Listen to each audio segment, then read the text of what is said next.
Ndërkohë që ne, ajda, do të shkojmë në një moment tjetër, do të mbesim tashmë në Mitrovicën e jugut të veriut, më saktë më falni, për natën e Tmerrit. Po, sot janë mbushur edhe 26 vjet nga masakra në natën midis 3 dhe 4 shkurtit të vitit 2000 në veri të Mitrovicës, ku rojat e urës vranë 10 shqiptar në mesin e të cilve edhe fëmijë, gra e pleq, e ku u plagosën shumë të tjerë, ndërsa u dëbuan rreth 12.000 shqiptar të cilët u detyruan të kalojnë në jug të qytetit, duke lënë prapa shtëpit e tyre në flak. Këshilli për mbrojtjen e të drejtave dhe lirive të njerëzit kishte thënë se të gjitha këto vrasje janë bërë në prani të ushtarëve francez të KFOR-it dhe policisë ndërkombëtare. Në natën ndërmjet 3 dhe 4 shkurtit 2000 janë vrarë Nezer Shqipe Voca, Niman Sejdiu, Bashkim Rukeci, Sebiha Abrashi, Selime Berisha, Muharrem Sokoli, Derem Majeti, Nerimani Gjaka dhe Remzie Canhasi. Sipas dëshmitarëve, operacionin e vrasjeve kishte udhëhequr MUP-i i Serbisë në krye me ish komandantin Dragan Delibashish, politikanin tashmë të vrarë serb Oliver Ivanović dhe të tjerë.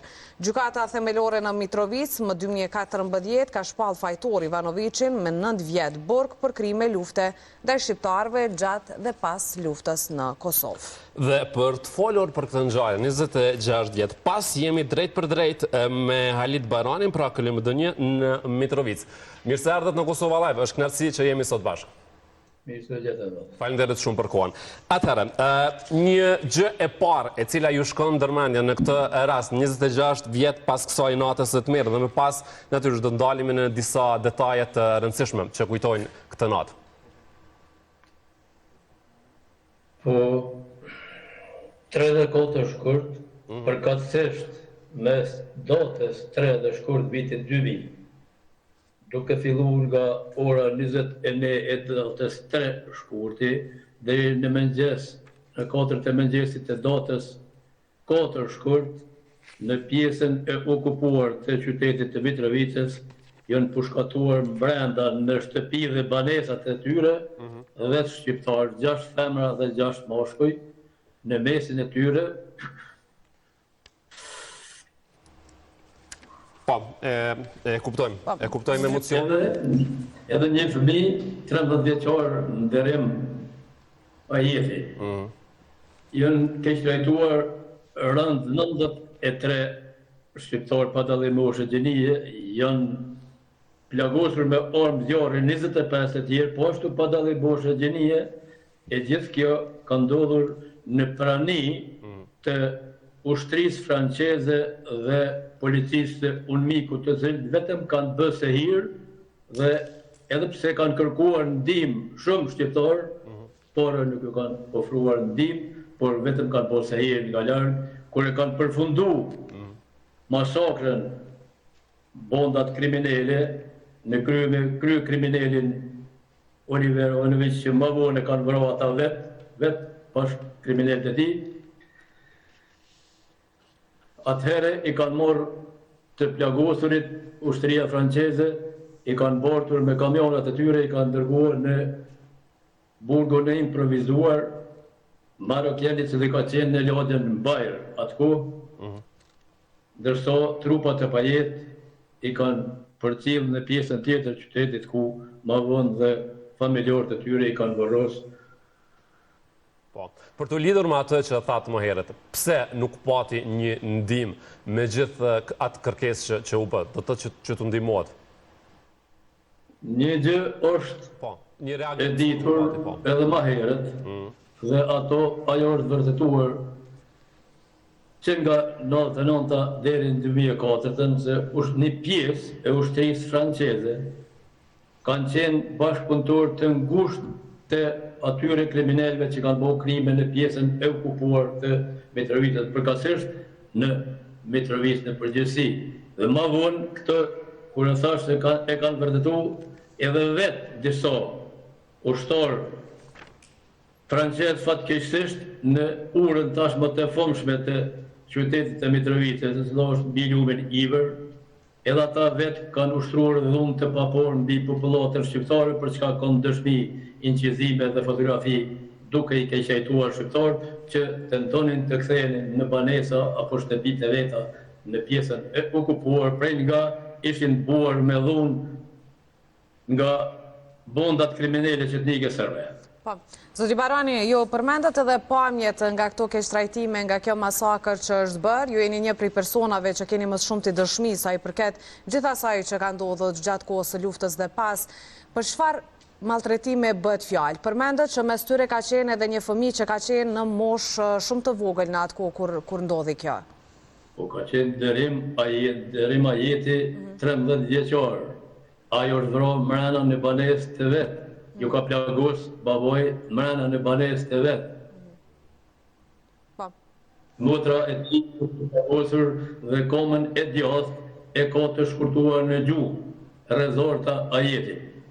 Ta kanë qenë fëmija e Necbedin ajetit, i cili ka qenë punëtor i sigurimit shtetëror deri në luftë, po fatë keqësisht edhe gjatë luftës, bashkë me Necbedin Lodin, këta dy, edhe i kanë keqëtrajtuar shqiptarë që i kanë marrë ushtria, policia, kriminale qetnike serbe, në shkollën e mesme teknike në pjesën e okupuar, kur i kanë dërguar për të marrë deklarata, edhe atje i kanë keqëtrajtuar shqiptarë këta dy burra me dytë me emrin Necbedina, Necbedin Loda, Necbedin Ajeti, dhe shumë prej tyre shqiptarëve ju kanë rekomanduar që me njëherë të ikun të shkojnë për në Shqipëri, se këtu nuk kanë vend.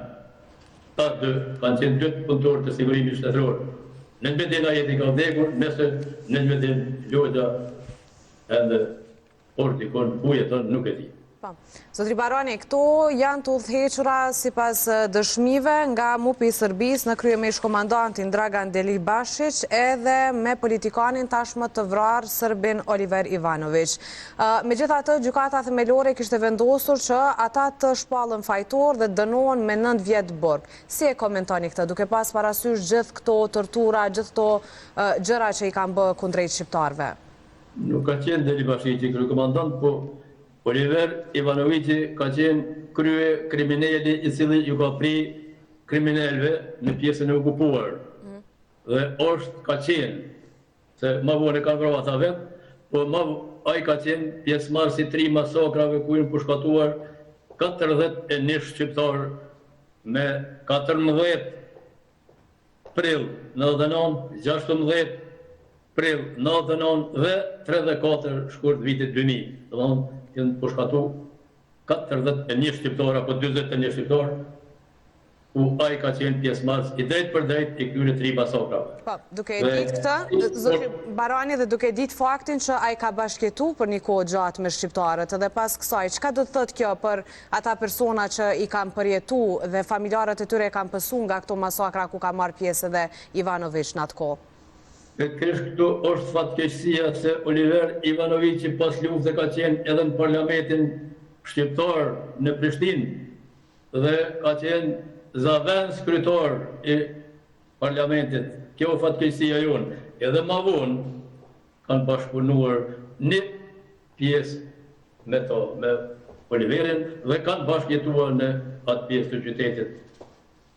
Kjo fatkeqësia, ai është dënu 2014 dhe ju ka kthy prap lënda me rigjykim, u dënu me 9 vjet, u liru, më mbrojt në liri, pastaj nuk arriti sepse e vran vetë bashkë veprues apo bashkë kriminal që kanë bërë krime mbi popullatën shqiptare në Mitrovicë dhe Gjetiv. Po. Ju jeni dhe keni qenë në fakt gjithmonë një zë shumë i zëshum dhe përpara se të kthejmë pak edhe tek ngjarja të mirë dhe disa pyetje të tjera specifike, dua të ndalem këto dhe këto pakënaqësitë e mëdha që kanë qenë gjatë gjithë viteve ndaj agresorit. Besoj që edhe ju jeni i pajtimit me atë që shteti ka mundur të bëjë shumë më shumë dhe në fakt është dashur patjetër që të bëjë shumë më shumë. Dhe dua të di këtu një opinion tjetër, çka është mundur të bëhet ndryshe që mbase sot këto familje që kanë humbur familjarët e tyre të ishin më të qetë, nëse mund ta themi kushtimisht. Fatkeqësisht se deri me sot asnjë qeveri e shtetit Kosovës nuk ka vepruar dhe nuk ka qenë e interesuar për pjesën e okupuar të qytetit. Me përjashtim se kur ka qenë kryetar Agim Batieri 2 mandate, ka bërë përpjekje me bëu diçka, po nuk ka pas mundësi.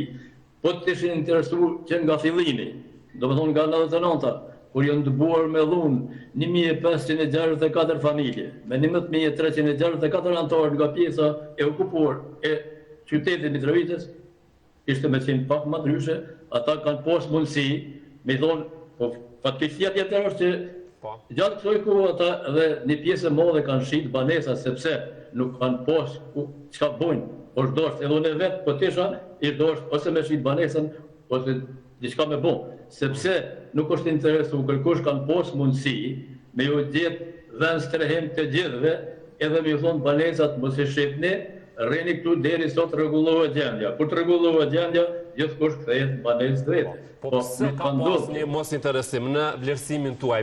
Sepse një kritikë e tillë është në përgjithësi edhe le ta themi për qendrorin, po edhe për shtetin, jo vetëm për çështje të caktuara, por edhe atë se shteti është dashur të bëjë shumë dhe nuk ka bërë.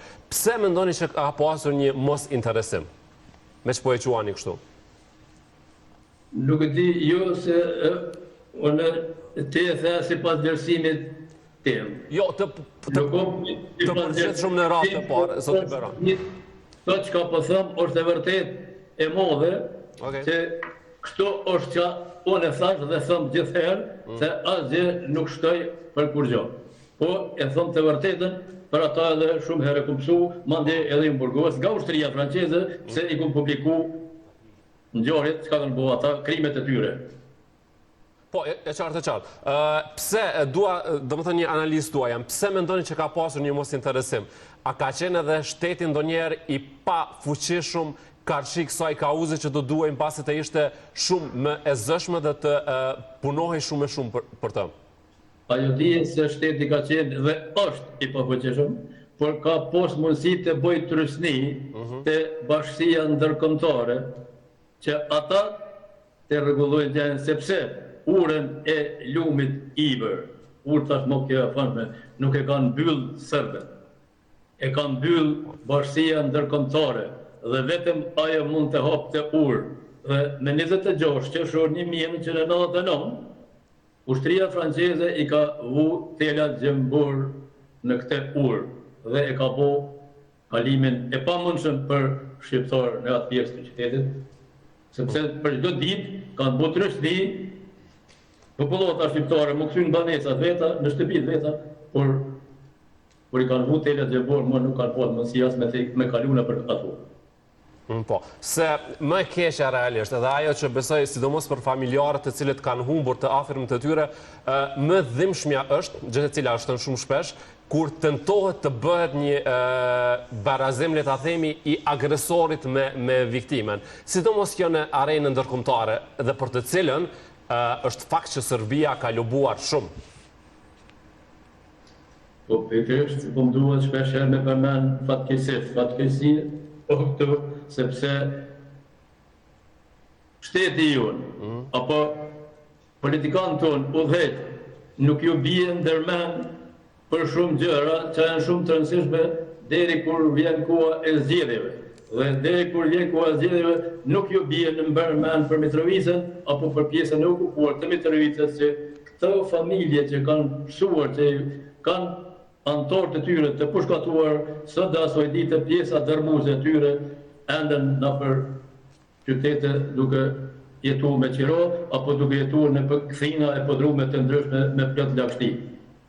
Pa Zotri Barani, kjo ishte edhe pikërisht edhe pyetja që donim të bënim nëse keni pas kontakt me këto familje, duke pas parasysh që ata ndjenë edhe të afërt me juve për shkak se ju e njihni historinë, e njihni çka realisht ka ndodhur. Pra gjendja e tyre edhe financiare nuk është e mirë dhe shteti nuk ka bërë për ta, pavarësisht që nuk mund ta krahasojmë këtë me adresinë që është bërë kundrejt agresorit. Si është gjendja e tyre sot? Por e thash, me përsërit, pjesa dërmuese e tyre janë duke jetuar me qira dhe në përpëdrume e këthinat të ndryshme. Jo vetëm ata, po edhe këta që nuk kanë pësu, një pjesë e tyre edhe me gjendje të rëndë shëndetësore, besoj. Familje, gjoka, që bredh poshtë të lartë prej një banesë, ju ka vëro bashkëshortja, ju ka plagos vojza, kam betë invalide e përjeshme dhe sot jeton her një banesë, një tjetër të inru banesat, dërso banesën e ka poshtë në atë pjesë të qytetit, po ju ka dosht edhe atina me shqit banesën, me bohal, Ka po hallë vetëm për djallë. Djallë në kohë, partu në kohë mi, dërso për veti bredhë, prej një banesë në banesë. Pa. Kove të fundet nga këto që ka bërë qeveria, por edhe politika në përgjithësi, po thuhet se ka një lëvizje më të lirë në veri, ka një jetë më të qetë për shqiptarët atje. Me që jeni nga Mitrovica, Zotri Barani, a qëndron kjo? Si është gjendja realisht ashtu si që thuhet dhe si që shihet shpesh qofte edhe në media, por edhe në përgjithësi? Jo, lëvizja është me lira e dihet, sepse në atë pjesë ka shumë polic, shqiptarë, që janë të angazhuar, kështu që sot ka polic, që ka punkte të ndryshme të policisë, do të ketë lëvizje të lirshme. Por ju përshini se prej që e kanë morë të 4 komunat, ata që kanë bu krime, mbi këtë popullat shqiptare, 50 shqiptarë, vetëm komuna Mitrovicës i ka largu prej pune 50 shqiptarë, që kanë qenë punësuar në komunën në pjesën e okupuar të Mitrovicës. E keni fjallën tani pas këtyre zgjidhjeve? Po, se këtë teme kemi diskutuar edhe javën e kaluar, po flisni për diçka që ka ndodhur kohëve të fundit, apo jo? Për zgjedhjet e fundit. Po, tani që ka ndodhur, tani, mena që ti mujtë. Po, e qartë. 50 shqiptarë janë largu vetëm prej komunës të Mitrovicës që në pjesën e okupuar, që kanë ndodhur, që kanë pajsojnë komuna që nuk ka mundësimi thonë veriore jugore, se nëse janë jugore veriore, ku është lindore për ndimore qëndrore, ku janë ato? Sepse kur është në Mitrovic, po me një pjesë të okupuar. Javën e kaluar, kur kishim në emision ish kryetarin e Zubin Potokut, a i paralajmëroi në fakt që kanë filluar të ndodhin dhe do të ndodhin edhe një numër më i madh. Po që s'kishim një konfirmim, sepse numri 50 është një numër i madh dhe nëse kjo qëndron është shqetësuese. Vetëm një komunë Mitrovicës, kuptohemi. Po, e qartë.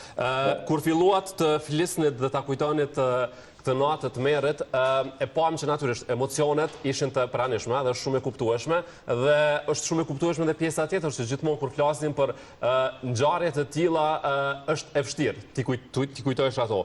Por kjo shpesh bëhet edhe me një qëllim të caktuar që këto gjeneratat e reja ta dinë realisht dhe vërtet se çfarë ka ndodhur dhe të mos harrohen, sepse ka një lloj tendence sikur nga gjeneratat e reja ta themi të mos ketë një interesim për historinë në përgjithësi dhe për atë që ka ndodhur. Për t'ju kthyer asaj nate, pikërisht për këtë qëllim, si nisi, a kishte një lloj paralajmërimi që do të ndodhte ai të merr? Po paraprakisht me 2 shkurt, viti 2000, është bo evidentimi e banesave dhe shtëpive ku kanë jetuar shqiptarë. Paraprakisht ka ndodhur kjo, me 2 shkurt, ndërsa me 3 ka fillu aksioni. Me 3 shkurt. Prej orës 21 mbrëmje, sepse unë tonë natën, zyra e këshillit për edhe njeriu. Në Mitrovic i ka një 70 metra, tani jo, po i ka pas prej ure, prej kësoj ure së fërshme, deri në zyre time ku kom punuar. Po tonë natën kem nejtë aty, ko pas ko ka orë atëherë ka qenë kryetar Faruk Spahiu, dhe gazetari i ndjerë, të dy të janë të ndjerë, Hysni Sylla. Dhe kështu që i kom pas numrat e disa familjeve në pjesën e okupuar që kanë jetu, dhe ende i kom ata numra, sepse i kom shënu vazhdimisht sa ore kom thirë, kanë kom thirë. Një çështje të fundit që dua t'ju bëj një pyetje, sepse besoj që e keni një opinion, me që përmend në gjeneratat e reja, ne kemi një proces në Hag, shumë të rëndësishëm dhe shumë të diskutuar gjithandaj që ka një vëmendje të madhe, edhe në arenën ndërkombëtare. Dhe hiq më pak se para disa javësh kishim një ligjërat të speciales në shkollat në Prishtinë, pikërisht para gjeneratave të reja. A mendoni që realisht ka një rrezik dhe po tentohet që kjo histori të shtrembrohet pikërisht te këto gjeneratat e reja? Si e shihni, dua një vlerësim të përgjithshëm për këtë që po ndodh? Jo, vetëm ju shihni një pjesë e madhe e disave që shuhin libra, absolutisht nuk e përmendin kush ka bërë krime, por gjithherë mundohen ta nxjerrin fajtor ushtrisë shërbëtore të Kosovës. Dhe kjo fatkeqësi që bëhen ligjërata në shkolla dhe AKI-ja e Kosovës që është sigurimi shtetëror, se AKI-ja është sigurim shtetëror. E dihet kush e mban shtetin, është sigurimi shtetëror. Dhe nuk kanë qenë në dieni se po mohen në shkolla ligjërata të tilla. e këtu mbohen me qëllim caktuar, vetëm i fajsu ata që janë atje në Hog, ata që kanë punu dhe kanë posë mundësi me dhonë edhe jetën për këtë tokë të Kosovës dhe tani nxirren si fajtor. Duke harru krejt masakrat, mbi 400 masakra kanë ndodhur në Kosovë. 12 vetëm në Mitrovic kanë qenë, ku i vro 544 shqiptarë në Mitrovic, pa dallim moshe, gjinie, të gjithë civil, të pa armatosur, gra fëmijë, groshta zona, fëmijë, edhe fëmijë 2 vjeçar në Djep. Edhe ato i kanë harru të gjithë, fatkeqësisht. Duhet me përmend se edhe disa që i kanë psu, që kanë antarë të familjes të përshkatuar, i kanë harru. Kjo fatkeqësia më e madhe. Po një kom edhe krapoj, i kanë harru krejt, edhe... Po, Merali, na ju falenderojmë shumë që u lidhet sot në emision për të bërë këtë kujtim të kësaj nate dhe për të folur natyrisht pak edhe për aktualitetin. Faleminderit shumë. Faleminderit shumë. Një ekspozit në Mitrovic për ngjarje. Në rregull. Dhe janë të mirëseardhur të gjithë, apo jo që të marrin pjesë, të shohin nga afër. Faleminderit shumë edhe një herë. Faleminderit. Ju përshëndesim.